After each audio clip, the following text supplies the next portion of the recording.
Un garçon bien habillé fouillait dans une poubelle pour trouver de la nourriture.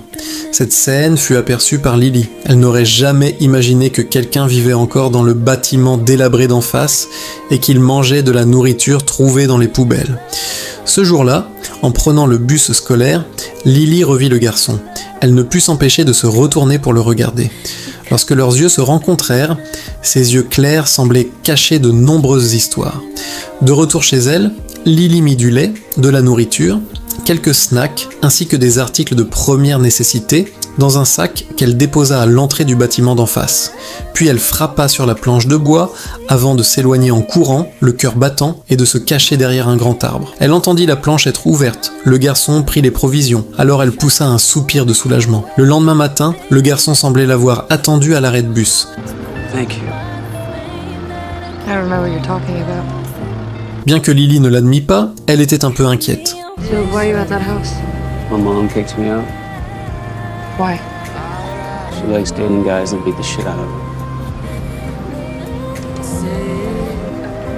Look, my parents don't get home from work till around 5, so if you want to shower or, I don't know, wash clothes or, I don't mind.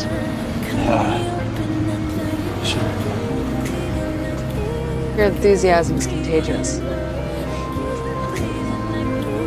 Le garçon prit sa douche, enfila les vieux vêtements du père de Lily. Au moment de partir, My parents aren't going to be home for an hour or so if you want to watch TV or something.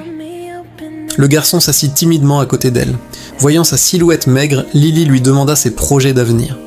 Signed up to go to basic training in May. Basic training, what is... Lily regarda le garçon et éclata de rire parce que les Marines n'accepteraient jamais un étudiant fragile comme lui.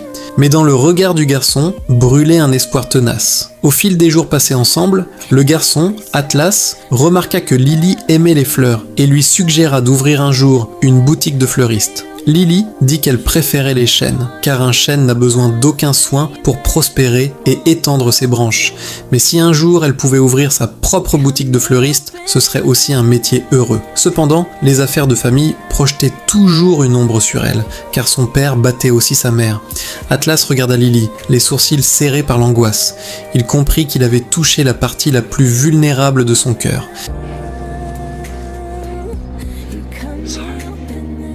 La douceur du câlin d'Atlas était quelque chose que Lily n'avait jamais connu auparavant. Le lendemain, Atlas sculpta un cœur dans du bois de chêne, souhaitant qu'elle soit forte comme un chêne. Peu à peu, des sentiments naquirent entre eux.